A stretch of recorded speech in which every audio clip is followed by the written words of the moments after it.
Welcome back to the Joyous Kingdom. I'm Cade. In this video, we have a brutally honest review for RENGA NFT. This project is an anime-style art project that's been spawning the storytelling meta in NFT land. This project has been staying in the news for a while now. I didn't know if it was going to stick around or if it's just going to be one of those projects that blows over. They've stuck around. People are very excited about this project. It seems to be very relevant, so we're going to break it down for you. But before we do, make sure you click that like button. I do appreciate all the support. It's a free, easy way. Make sure you subscribe to the channel for more NFT content. If you already follow me on Twitter, if you're not in my Discord, down below in the description, you are only hurting yourself, fam. As you know, the goal of this channel is to instill the knowledge and confidence it's going to take to navigate this metaverse on your own one day. So if that sounds good to you, let's get into the video.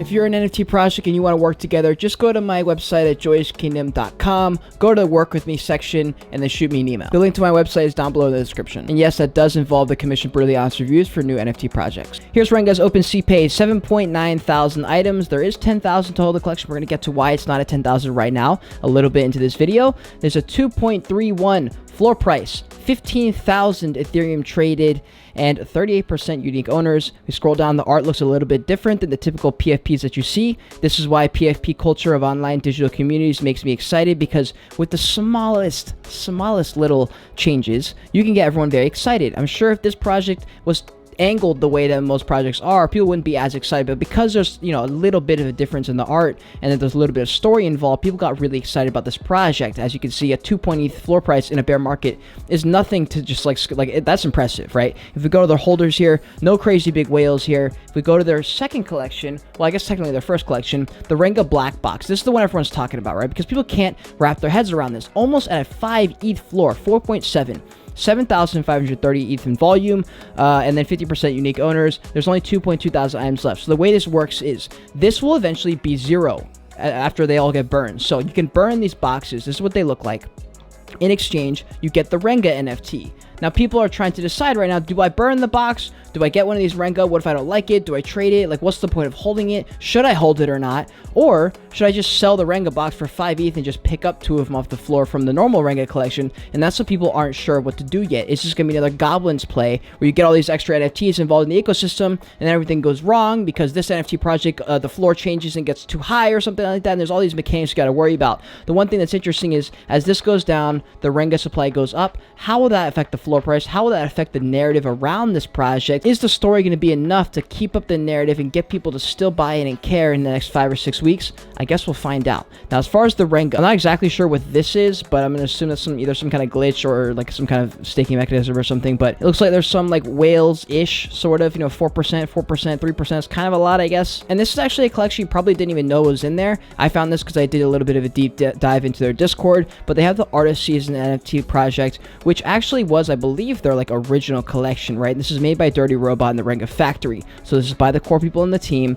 If you look at the art here, it's even more zoomed out than the PFP versions of the RENGA. It's different. People don't even, like, this isn't like normal kind of art, right? And this is a real collection. It's got 7.2 thousand items. It's got 12,000 ETH in volume traded, 0.34 ETH floor price. So this is a way cheaper price to get into if you want to get into the RENGA ecosystem. They might even attribute utility to it. This is the kind of play that I tell most degens to get in because this kind of thing can pump out of nowhere. And you can get a quick 2-3x on these things, right? Just one little bit of announcement. It's like, hey, by the way, if you own this, you have an opportunity to get whitelist for something that RENGA is doing. People freak out, right? The same thing happened with the Visible Friends. If you had bought one of the NFT collections that was under the umbrella company that kind of like housed Invisible Friends and Slim Hoods and all the other projects, if you owned any of them, you got Invisible Friends whitelist or something, and all the projects mooned, right? It's the same kind of thing with this. Anything within the ecosystem moons with some kind of announcement related to the RENGA project. And the Artist Seasons project dropped in March, kind of near the end of that bull run, and then they really picked up here randomly all in May and shot to like a 1.5, 2 ETH floor or something like that, and then kind of just crashed for a while.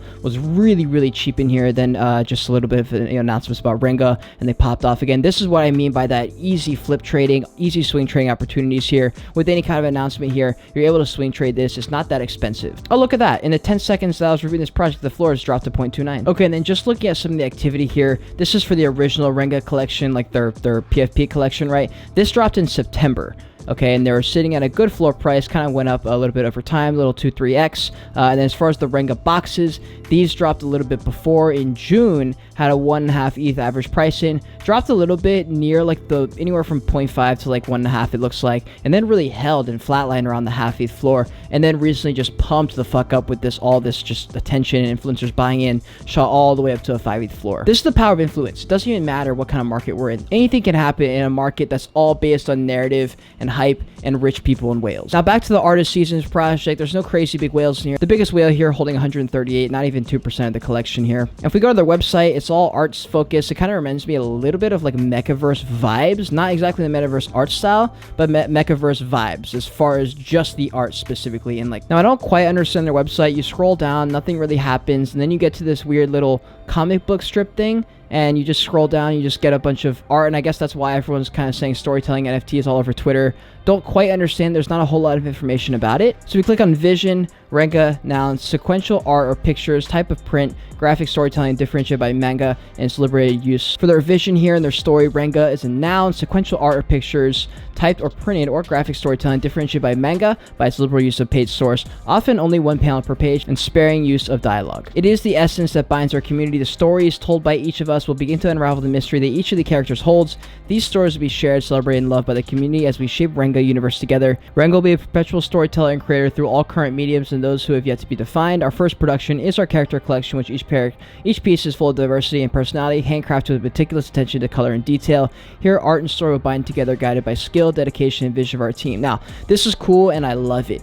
Unfortunately, for a lot of people, after a few months, this kind of intention and hype sort of fades a little bit, and a lot of projects struggle to go off more than just lore and art. Invisible Friends is a project that's an example of one that did very well with their collaborations, with Motion Marcus being who he is in the space. I don't quite know enough about the creator of Renga to know if he's that level of artist or he's perceived to be, so this kind of thing is really cool. At least they have this side of it, right? There's not a whole lot of information as to what's going to give these things value in the next 6 months to a year, so I guess we will have to see. If we head to their about section, it says inside each black box awaits a new character, a new part of the collection, a new story to be told. These incredibly unique handcrafted pieces of art will be used alongside your wildest imagination to build out whatever wonder it is in the Renga universe. Now, as far as the team, we have Dirty Robot Works, creator of Worlds, has been drawing shapes and forms for many moons, inspired by retro video games, kung fu movies, and life at large. He combines these elements together to create timeless pieces. We have Probably Tales, protector of the realm and oracle of the crew, our highly skilled robot master.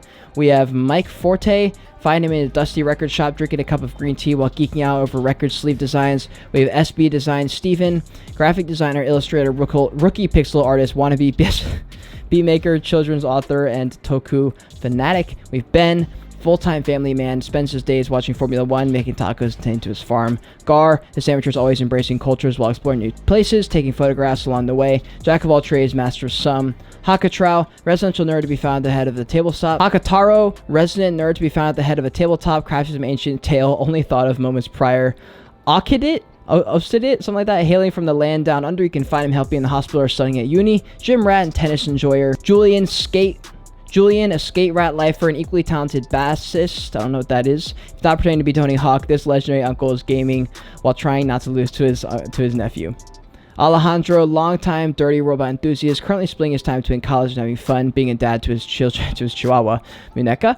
We have Guesswork, probably at the zoo visiting the flamingos, loves cooking, writing, and spending time with his kids. Ash, if not cruises the Frank Ocean, this amateur astrologist can be found gazing up, dreaming of the northern lights, has been pulled into many anime black holes. If we run over their socials, this is Dirty Robot's Twitter page, 50,000 followers, so people really jumped in and really like this guy's art and like his style. He does a great job building his own personal brand on his Twitter. I think A+ as far as building the community, building his own personal brand. He's crushing it there. This is his Instagram, so he is a well-known artist, 163,000 followers. People really love his stuff. As everyone knows, if you have a niche, especially anime, especially like the Japanese art, this kind of culture, people really like, this is like a literal cult. People love this shit. So very good that he's in this industry and he's kind of carved his own niche out and people like this style of art. It is really unique. And just real quick, gonna fly through the rest of people in the team. There's no LinkedIn's or anything. It's just like their Twitter pages here, but this is all of them. I think all of them do a decent job kind of building their own personal brands and at least resharing things about Renga and being involved in the community. So as far as that, I think it's good. Renga's Twitter page, 75K on Twitter.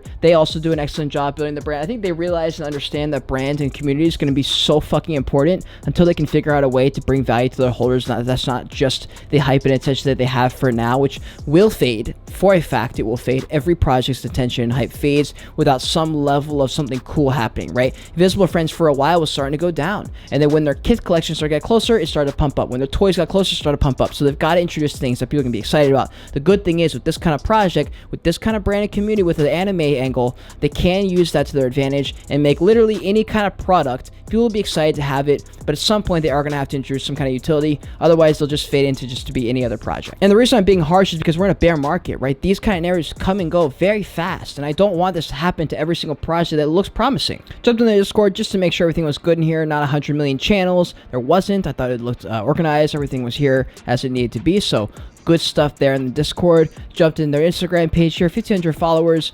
I mean, no one really gives a shit about NFTs on social media anyway, so I think then just posting the things that have to do with the art and the storytelling is a good place to start. I strongly will suggest getting some video content out there, getting some kind of movement, right? Because like the art is cool, manga's cool, the photos are cool, right? But by far the best medium for building a brand and marketing is going to be video. So maybe voiceovers, hiring over some kind of voice actors, getting something going as far as the money they made from the funds, the mints, the royalties. I do think investing in that is a really, really good use of their money. And if not that, then hiring someone who can be a good content creator for them, someone who can just like communicate their updates, communicate what's going on with the project, and be that person that people can go to and say, hey, what's going on here? What's going on there? They can make a bit of content that's going to keep people informed and entertained. So anyways, that is everything you need to know about the RENGA project. If I missed anything, please let me down below. If you like this video, click that like button for me, subscribe to the channel, join the kingdom for my NFT content. I make a lot of content, guys, the best content in the game. If you already follow me on Twitter, if you're not, my Discord down below in the description. You are only hurting yourself, fam. If you want to see more of me right now, click one of these boxes on the side B. Until next time, continue on your voyage, continue to learn, and be grateful you're alive watching this video. Bye.